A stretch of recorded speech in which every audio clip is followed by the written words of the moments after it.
Deus colocou no meu coração para trabalhar uma mensagem com os irmãos que está em Mateus 5. Queria que os irmãos abrissem as suas Bíblias no capítulo 5 de Mateus, no versículo 48.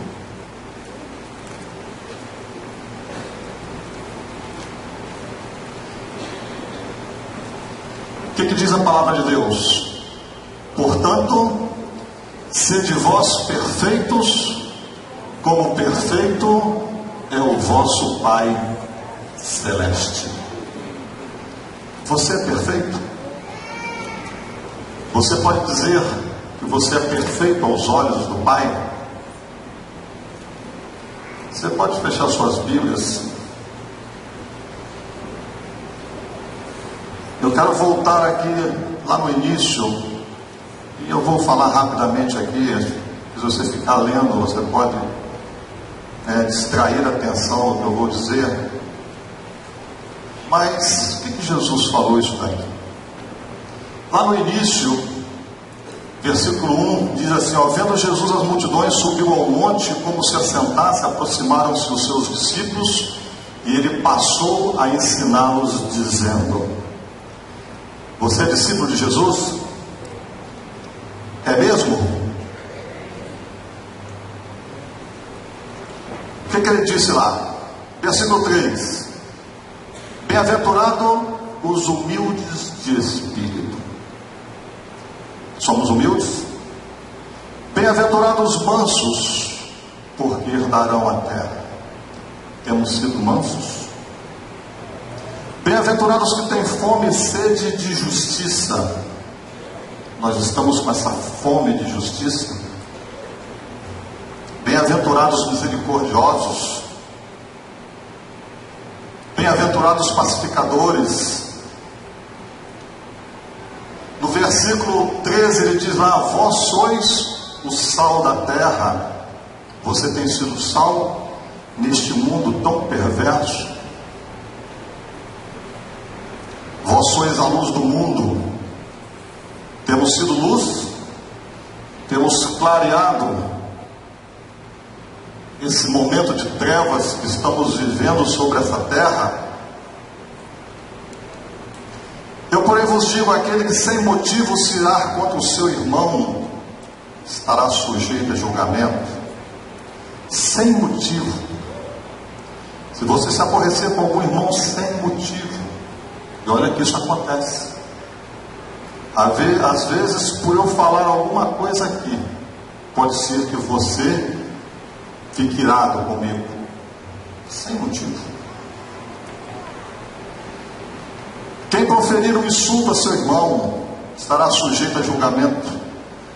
Tolo, aquele que vos chamar de tolo, estará sujeito ao inferno de fogo. Olha só o relacionamento de irmãos, como é que deve ser. Se pois trazeres ao altar a tua oferta, como nós viemos aqui, e aqui você se lembrar que o teu irmão tem alguma coisa contra ti, deixa a tua oferta, vai primeiro e reconcilia com o teu irmão. O interessante é que não é aquele que te ofendeu que tem que vir por obrigação de reconciliar dentro desse versículo, não. É você que vem colocar a sua oferta. Se você lembrar que tem alguém contra você, você pode não ter feito nada por ele, mas se você lembrar que tem alguém contra você, deixa a tua oferta, vai lá.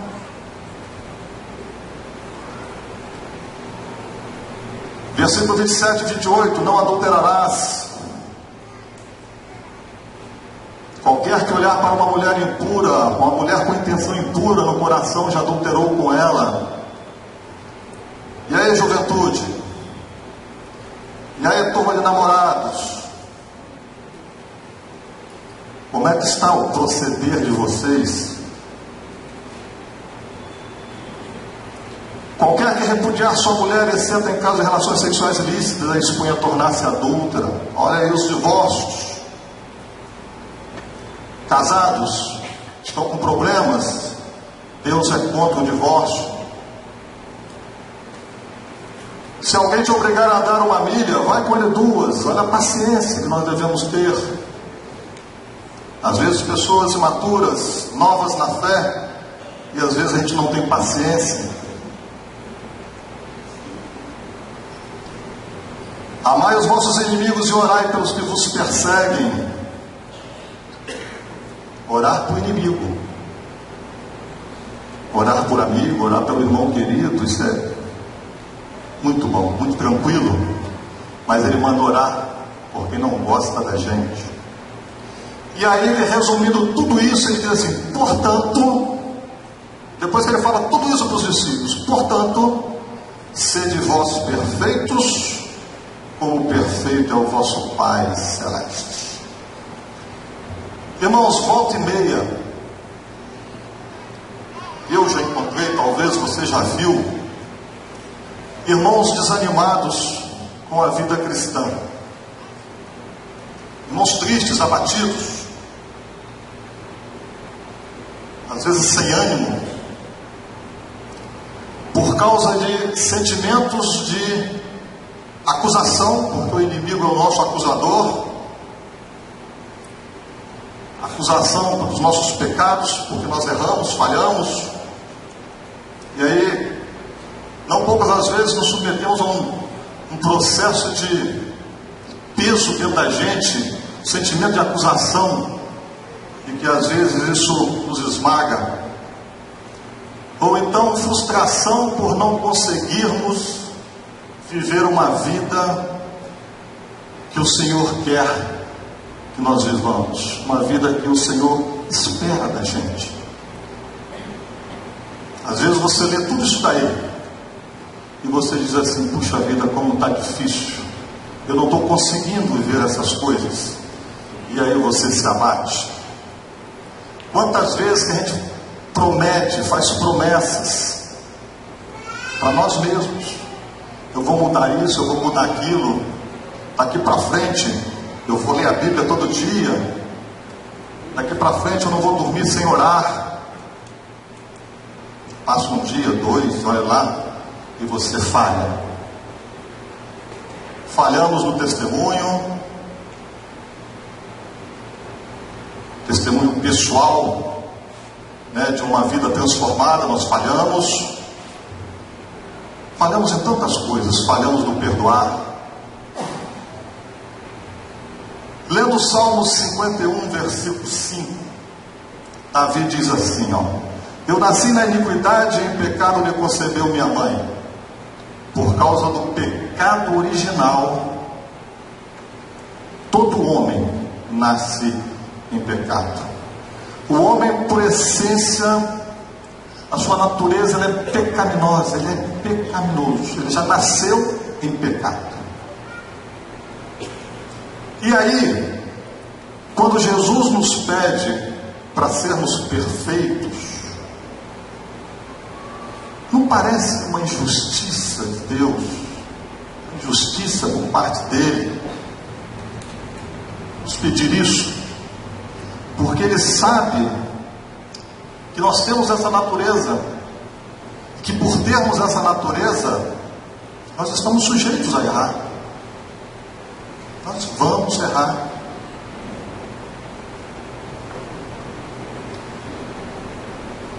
Parece uma incoerência ouvir Jesus nos dizer o que ele nos diz lá em Mateus 11, 28 a 30, quando ele diz assim, vinde a mim todos os que estáis cansados e sobrecarregados, e eu vos aliviarei. Tomai sobre vós o meu jugo e aprendei de mim, porque sou manso e humilde de coração, e achareis descanso para a vossa alma, porque o meu jugo é suave e o meu fardo é leve.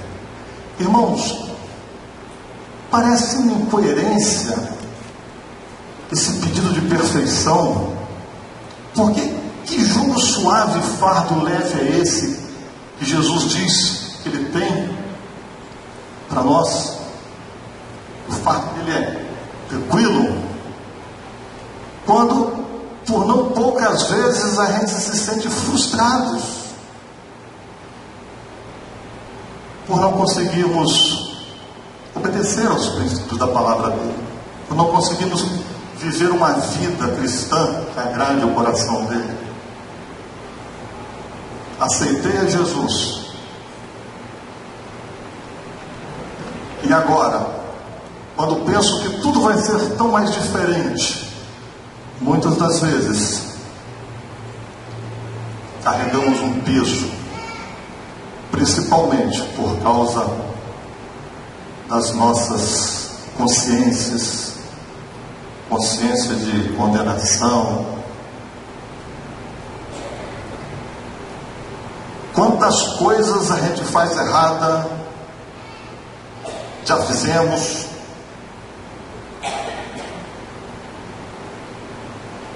e vamos fazer, e aí a gente pergunta, como é que nós podemos ser perfeitos aos olhos do Pai? Como? Interessante que Paulo viveu esse problema de tentar fazer alguma coisa certa, de fazer a coisa certa, e também não conseguir. Não é só problema nosso, dos irmãos queridos que tiveram grandes experiências com Deus, eles viveram esse problema, e Paulo viveu. E ele diz lá, Romanos 7, de 14 a 19, ele diz, porque bem sabemos que a lei é espiritual, eu todavia sou carnal, vendido à escravidão do pecado, porque nem mesmo compreendo o meu próprio modo de agir, pois não faço o que prefiro e sim o que detesto. Ora, se faço o que não quero, consinto com a lei que é boa. Neste caso, quem faz isso já não sou eu, mas o pecado que habita em mim. Porque eu sei que em mim, isto é, na minha carne, não habita bem nenhum, pois o querer o bem está em mim, não porém o efetuá-lo. Porque não faço o bem que prefiro, mas o mal que não quero, esse eu faço. E mais à frente, no versículo 24, ele diz assim, desventurado homem que sou. Outra versão diz, miserável homem que sou. Ele sentiu isso, ele viveu isso.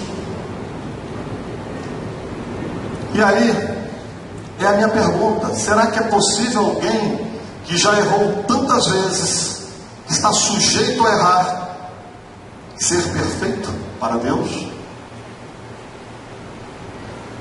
Sabe, nessa manhã eu estou querendo falar sobre isso, porque pode ser que esteja alguém aí triste, e principalmente, porque muitas vezes eu já me peguei assim. Sabe, se sua mente está cauterizada com o pecado, talvez você não vai se sentir muito esse problema.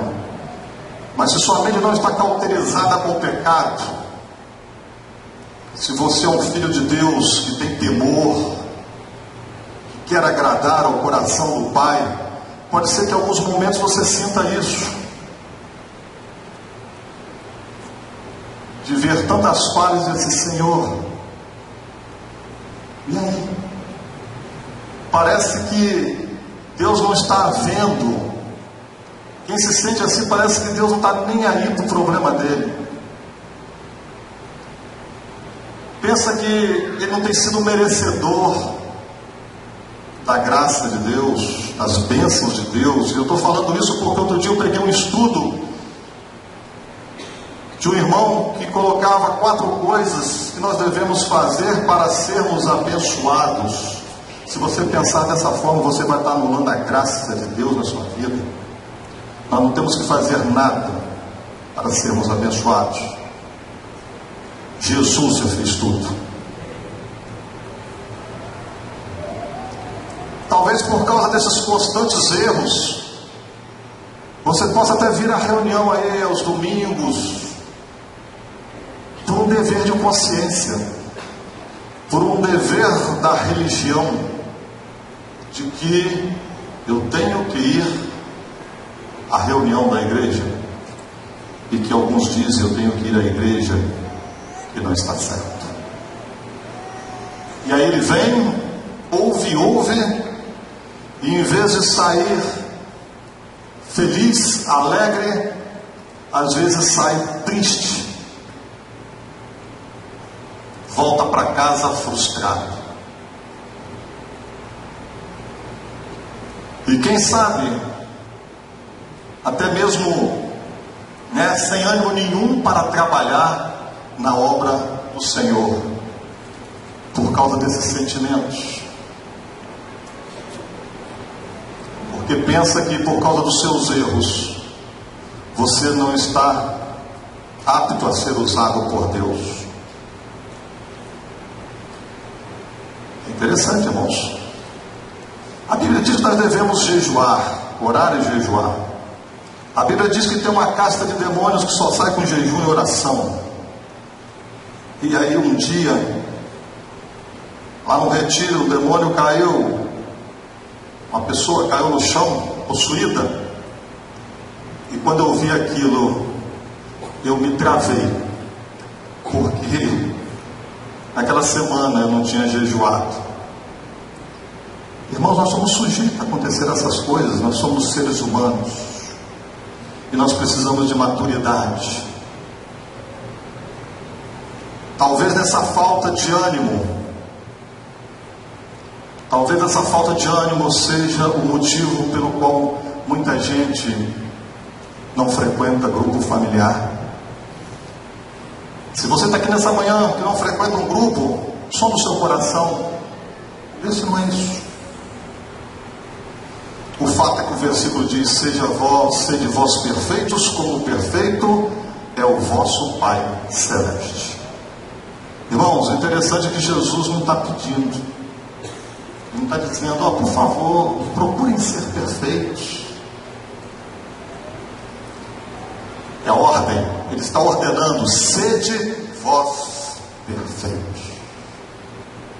O que é perfeito aos olhos de Deus? O que nós entendemos por perfeição cristã?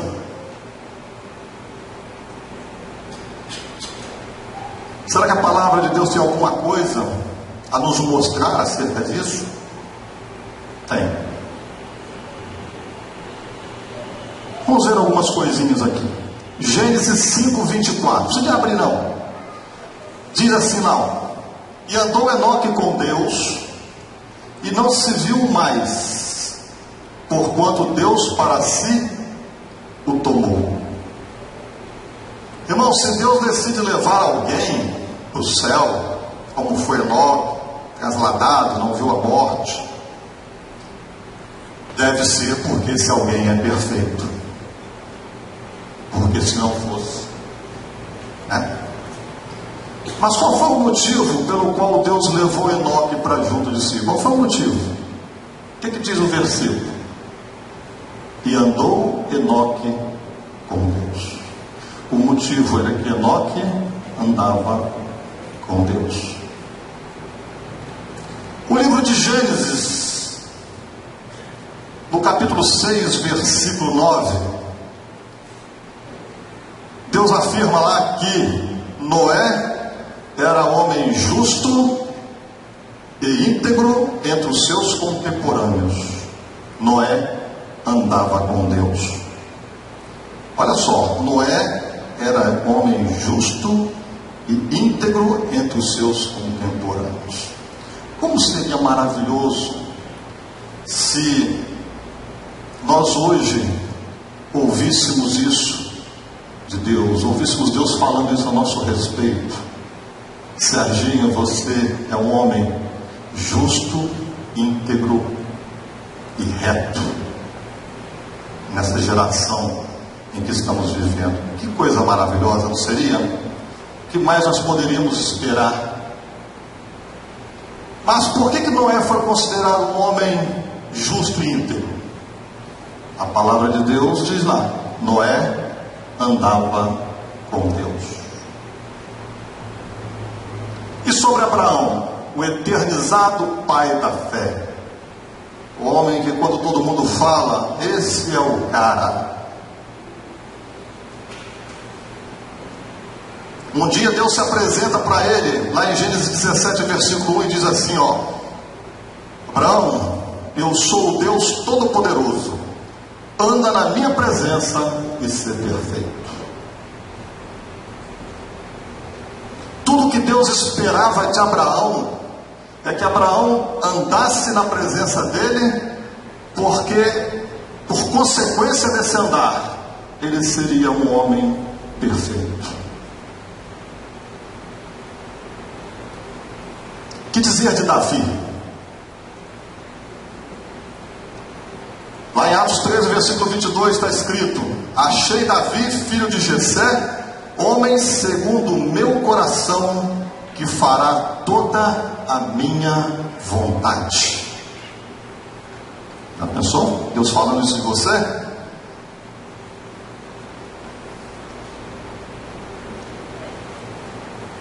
Achei você, Fernanda, uma jovem segundo meu coração.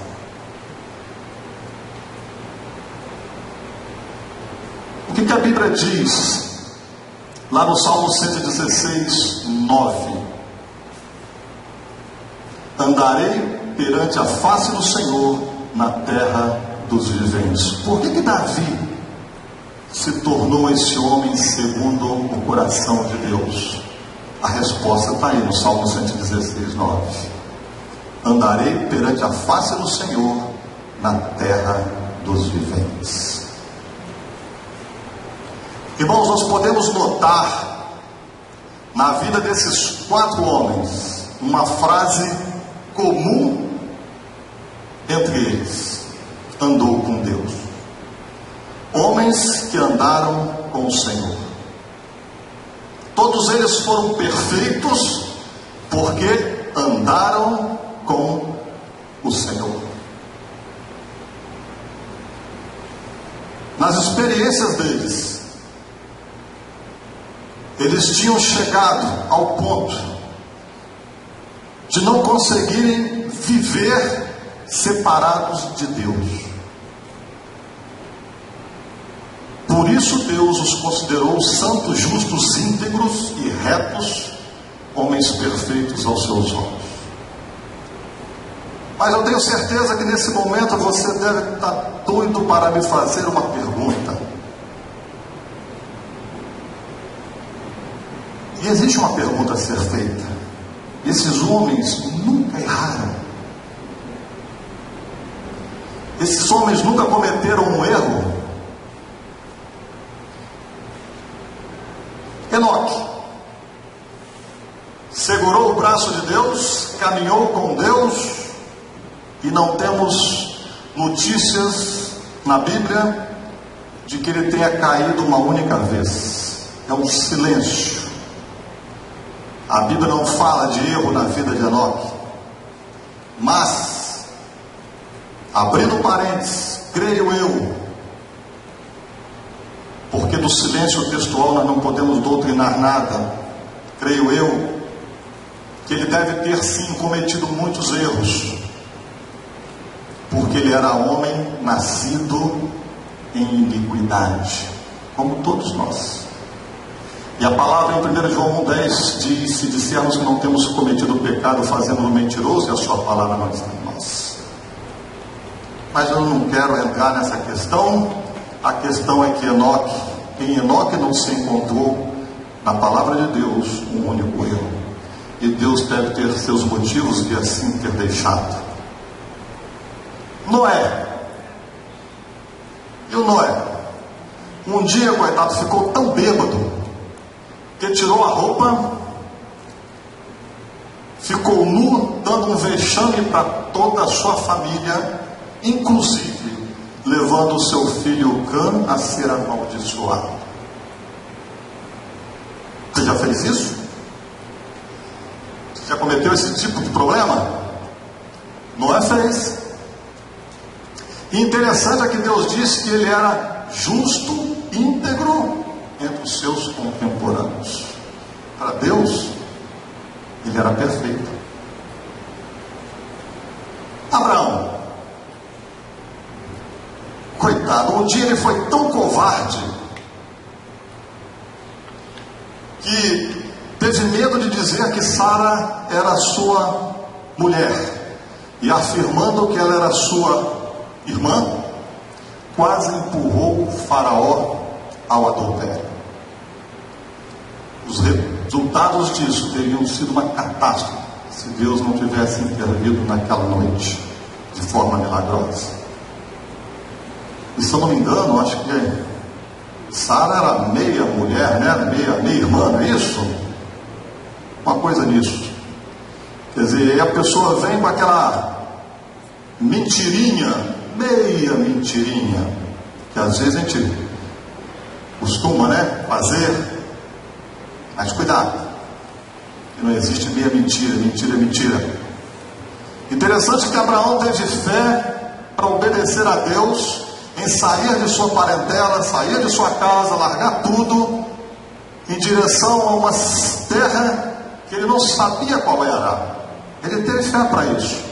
E agora ele não teve fé suficiente para crer que Deus poderia guardá-lo de todo mal.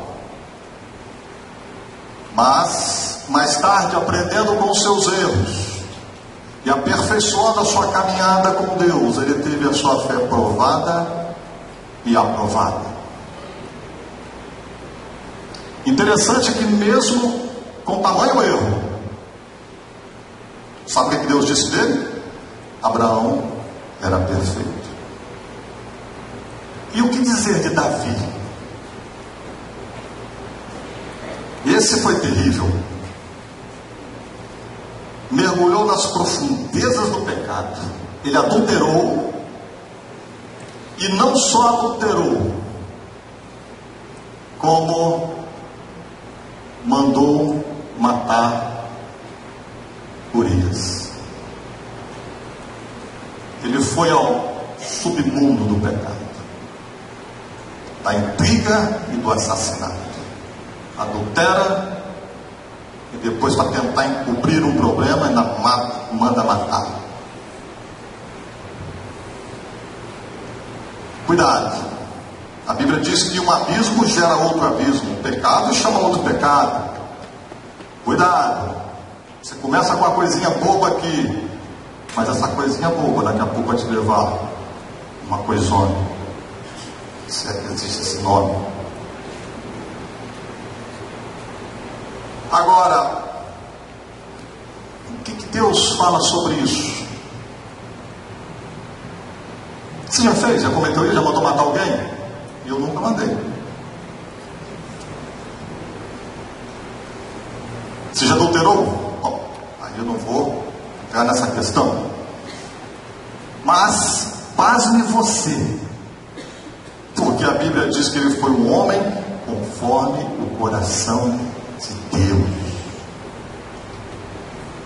Irmãos, meditando na vida desses homens, há algo maravilhoso que Deus quer nos mostrar.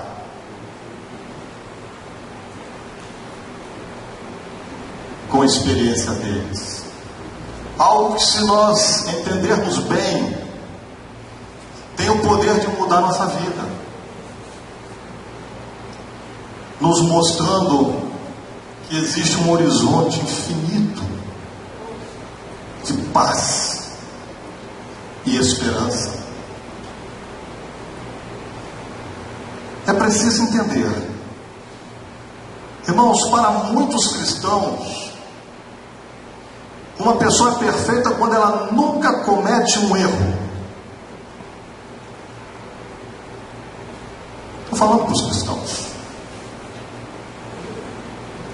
Quando uma pessoa cumpre direitinho as normas, leis, regulamentos que foram estabelecidos, principalmente os eclesiásticos e da igreja, quando uma pessoa anda na linha da obediência, esse aí é perfeito. Esse é o nosso conceito de perfeição. Entretanto, para Deus,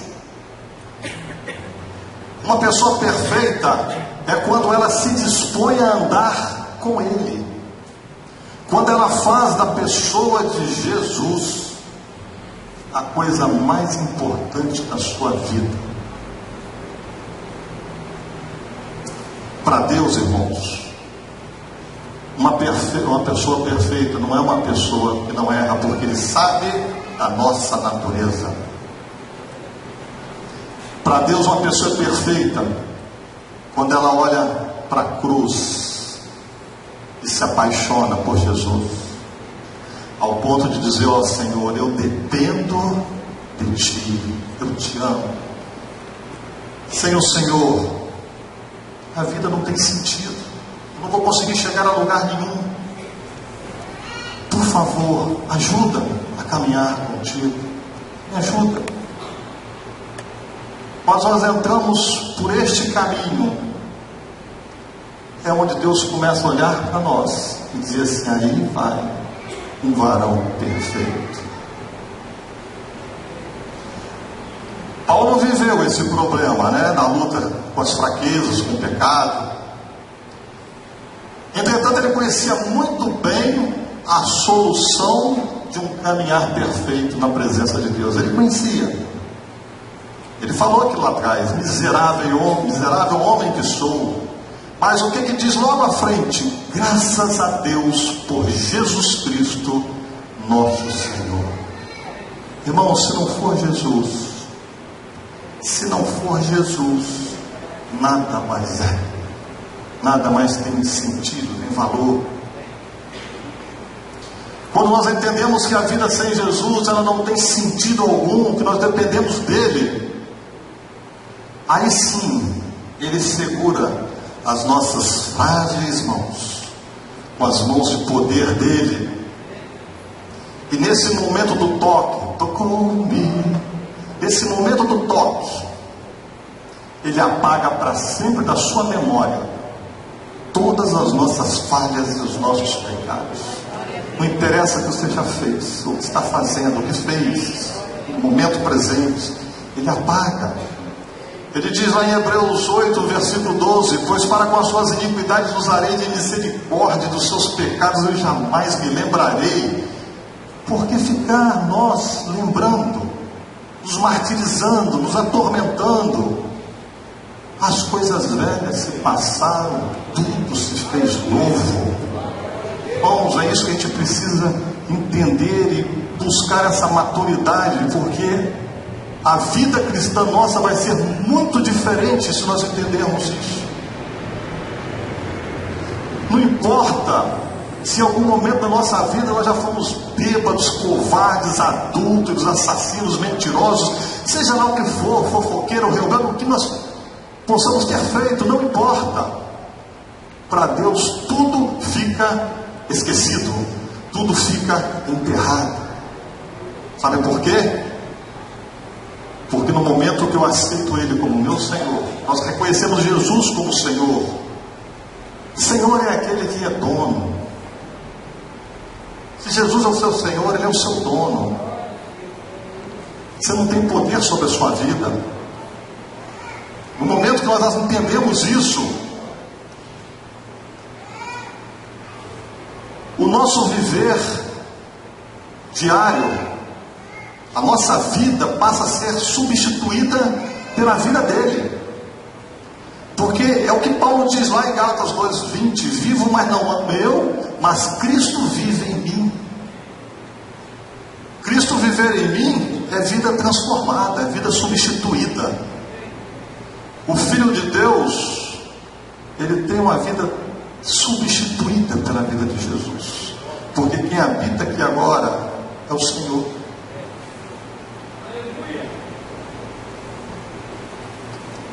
Irmãos, quando Cristo passa a viver em mim, a partir desse momento, começa a mais extraordinária e bela das experiências, que é a experiência maravilhosa de nós andarmos com Jesus. Você tem andado com Jesus? Irmãos, o maior erro que um crente pode cometer consiste em avaliar a perfeição cristã de acordo com a sua capacidade de obedecer, de viver de acordo com o que a igreja ou os seus líderes esperam que você viva. Isso é o maior erro. Nós não temos capacidade alguma. É o Senhor quem nos capacita. Deus avalia a nossa perfeição em razão do tipo de relacionamento que nós temos com Ele. É isso que Deus avalia a nossa perfeição. porque ele sabe que o resultado dessa vida de comunhão com Ele, de relacionamento com Ele, será naturalmente uma vida de obediência a Ele. E é por isso que nós temos que entender, irmãos, quando Derones volta e meia, ele grita aqui em bom tom, que cada um de nós deve exercer o seu sacerdócio diante de Deus. Irmãos, ele não está ensinando que é para cada um agora se virar. Se vira você, e eu vou viver meu relacionamento. Ele não está dizendo isso.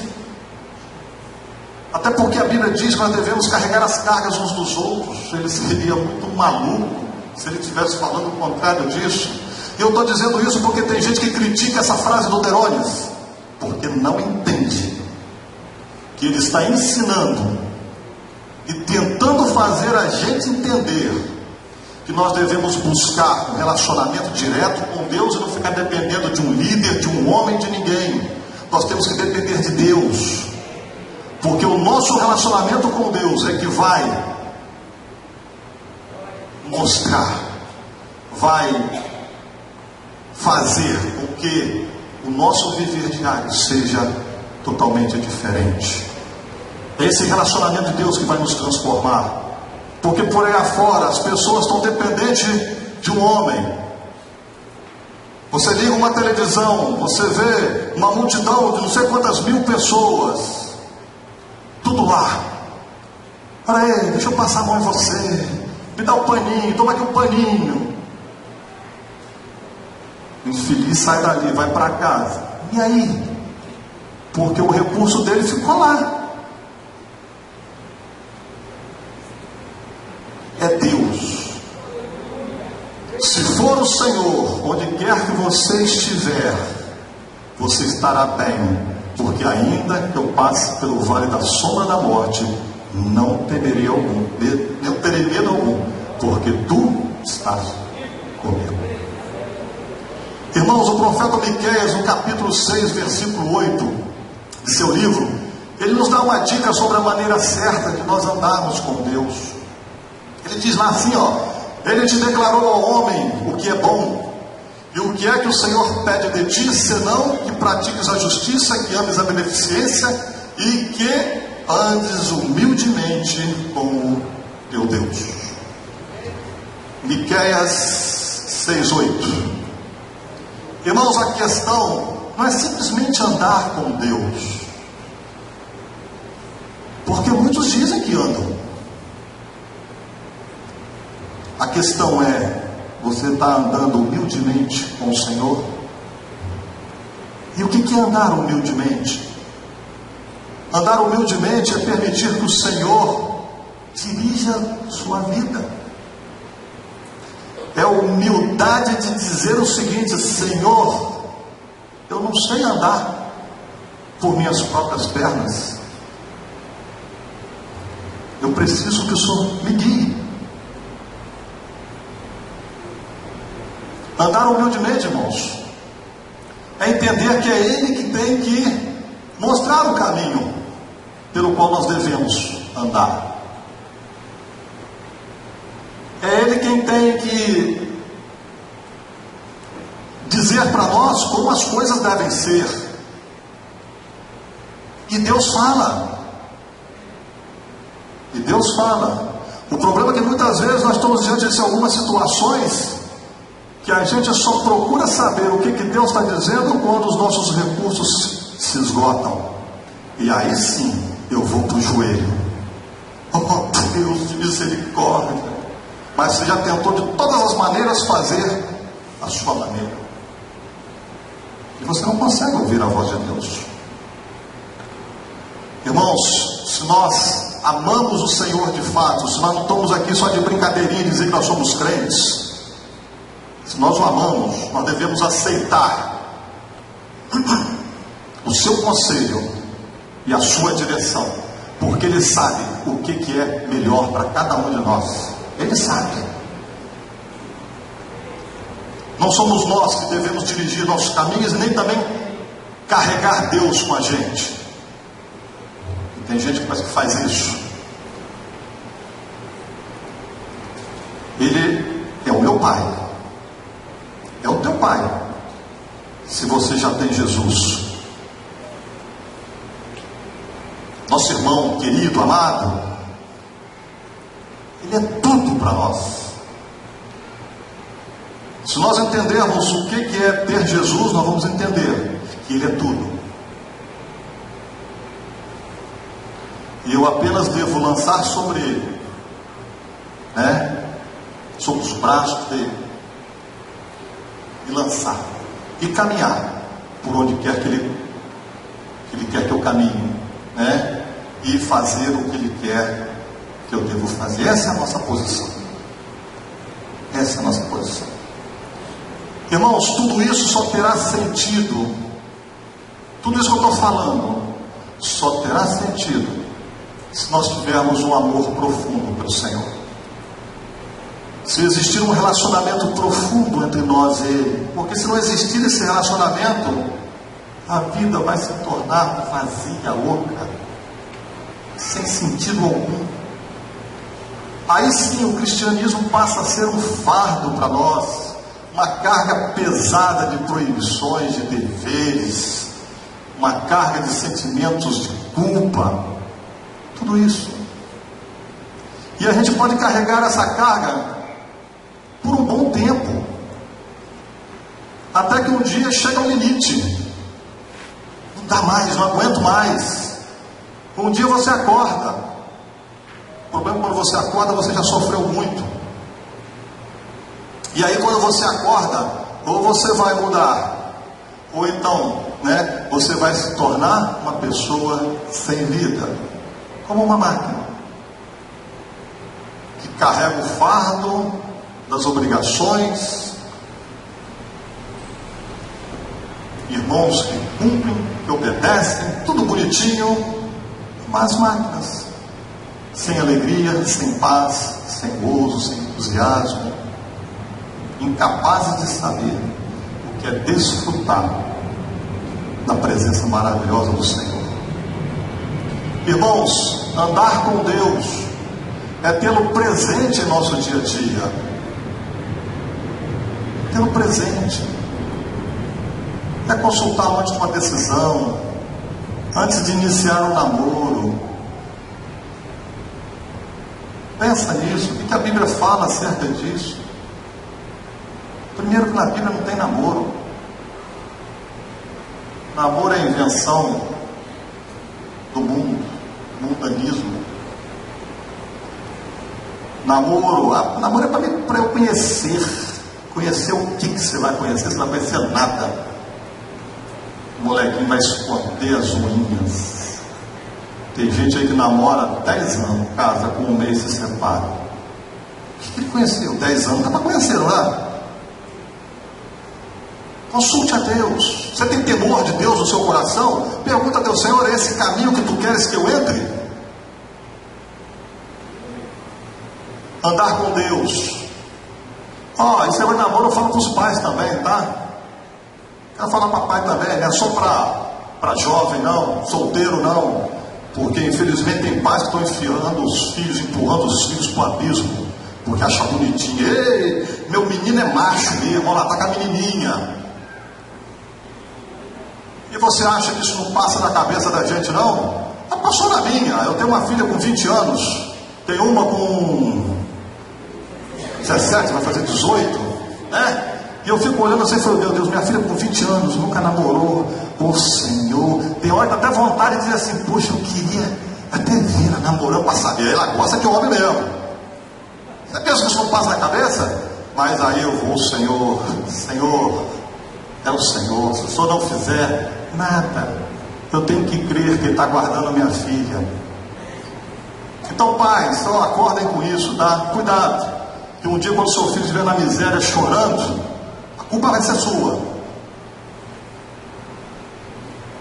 Irmãos, antes de sair para algum programa, antes de assistir algum filme, você vai ver um filme, olha a sinopse do filme. O que esse filme tem ali? Você está assistindo já? Você não deu para ler, mas você já está assistindo. Começou uma cena, É que lá em casa às vezes a gente faz, né? Às vezes não, a gente sempre faz. Quando a gente está assistindo o filme com nossas filhas, começou a cena, porque infelizmente hoje tudo quanto é filme tem as cenas, né? Até esqueci o nome, como é que é a cena? Fugiu o nome aqui. O que a gente fala? Fecha os olhos. Fecha os olhos. Se tiver algum, a gente corta o som. Mas eu digo para ela o seguinte, ó.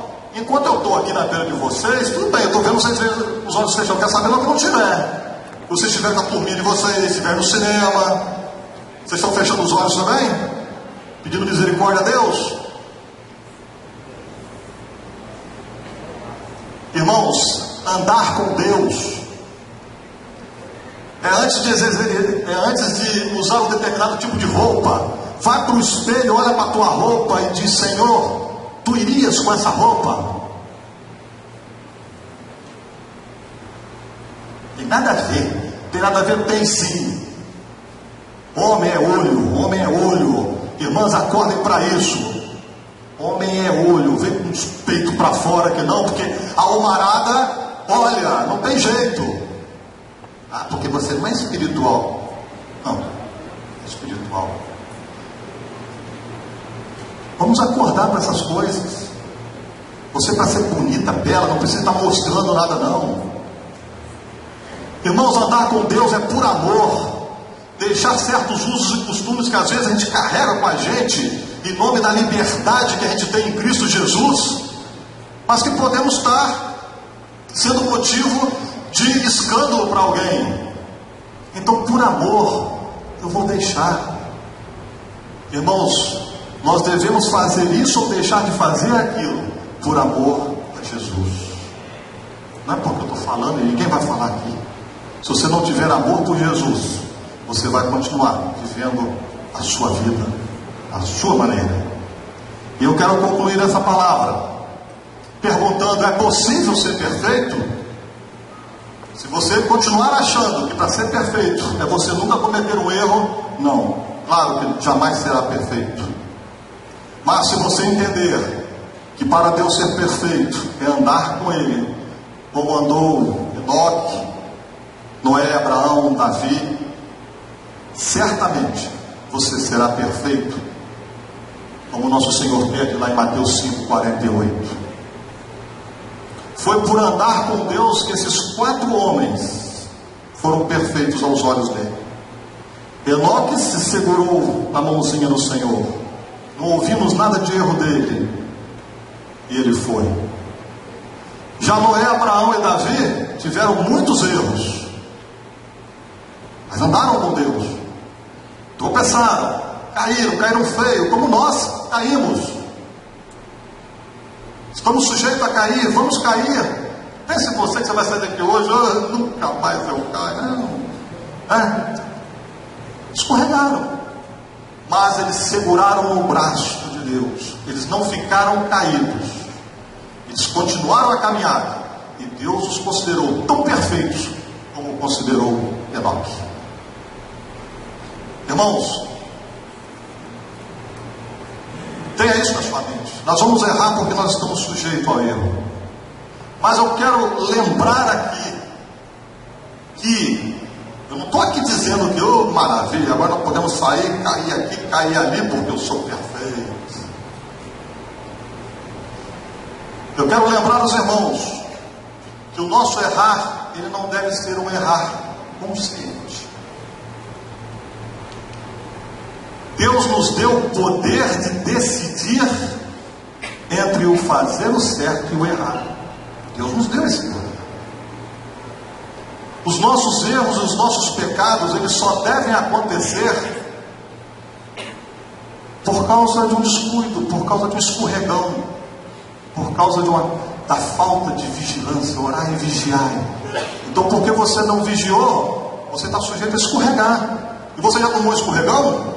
Eu já tomei alguns, mas o pior deles foi um dia lá em Guarapari, andando na pedra e na praia, com um monte de pedra, e eu fui descer uma pocinha de água, e dentro daquela pedra estava aquele limo, Cara, quando eu botei o pé ali, rapaz, eu só vi quando eu bati com a bunda no chão dentro daquela água e saí, quase que eu fui lá dentro do mar. E eu levantei com uma vergonha, porque estava um monte de gente olhando. Não deu para segurar, eu caí. Quando você toma um escorregão, você cai. Mesmo não querendo cair, eu não quero errar. Mas quando você escorrega, você cai, mesmo sem querer. Agora, a questão é que quando nós tomamos esse escorregão, mesmo sem querer, mesmo caindo, a gente não fica caindo, a gente não fica caindo. A Bíblia diz lá, né, em 1 João 2,1, e é bom que a gente lembre disso, né, das palavras de João, que ele diz: filhinhos meus, essas coisas vos escrevo para que não pequeis. Se todavia alguém pecar, temos um advogado junto ao Pai, Jesus Cristo, o justo. Esse versículo, irmãos, está dizendo isso aqui. Filhinhos, vos escrevo para que não pequeis. Ué, a Bíblia diz que quem disser que não comete pecado é mentiroso. João diz: filhinho, vos escrevo para que não pequeis. A nossa natureza é pecaminosa, não tem jeito, somos pecadores. Mas existem coisas que nós podemos não fazer. Temos coisas que podemos não fazer. Passou aquela boleirona, rapaz, você pode não olhar. Você pode vigiar. Pô, aquele irmão ali está com esse problema assim, eu vou ali, você sabe o problema do irmão? Você pode não fazer isso. Vos escrevo para que não pequeis. Agora, se todavia alguém errar, é um escorregão. Ele não queria fazer, né? Coitado, escorregou. Você tem um advogado junto ao Pai, que é Jesus Cristo. Lá o escritor de Hebreus diz lá, Hebreus 2:1 e 2: portanto, também nós, visto que temos a rodear-nos tão grande nuvem de testemunhas, desembaraçando-nos de todo pecado, de todo peso, de todo pecado que tenazmente nos assedia, porque nos assedia, corramos com perseverança a carreira que nos está proposta, olhando firmemente para o autor e consumador da nossa fé. Irmãos, o pecado está aí ao nosso redor, as oportunidades estão ao nosso redor. A própria Bíblia diz que o diabo, o vosso adversário, anda ao nosso derredor, buscando a quem possa tragar. Você pode se livrar disso. Não porque existe algo em você, na sua natureza, mas porque Cristo está em você, e pela força dele, o poder do Espírito Santo, você pode renunciar a certas coisas. Então, nessa manhã, eu quero deixar para você que já errou, já fez promessas, você que talvez pode ter está já vivendo esses momentos de tristeza, dizer: puxa vida, eu não sou merecedor. Como é que eu vou ser usado por Deus dessa forma? Eu quero dizer para você nesta manhã, quando nós vamos participar da ceia, porque ceia é memorial, ceia é momento para nos fazer lembrar Jesus na cruz. Quero dizer para você, então, nessa manhã, olhe para a cruz, olhe para Jesus. Olha para a vida dele, o corpo dele, que lá naquela cruz foi dado por nós. Olha para o Pai, que sofreu tremendamente com o sofrimento do Filho naquela cruz por nós. Olha para isso. Olha para o sangue de Jesus pingando. Cada gota daquela era por mim, por você. Aquela maldita cruz, um homem inocente, pagando um alto e terrível preço, A gente canta ali, eu não sei quanto custou o sacrifício, né, do Senhor na cruz. O que eu sei do preço foi o terrível preço de pai e filho ter pago por um miserável como eu, para que um dia eu possa estar sentado ao lado deles.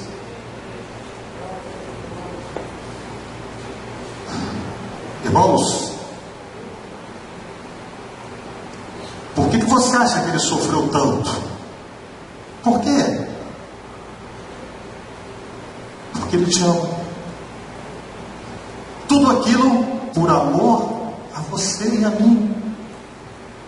Então olha aqui, olha só quanto é que você vale para ele. Olha o seu valor. Você é uma pepita de ouro. A própria palavra diz que nós somos as meninas dos olhos de Deus. Nós somos a menina dos olhos de Deus. Irmãos, ele veio a esse mundo para nos dar vida e vida em abundância. Ele não veio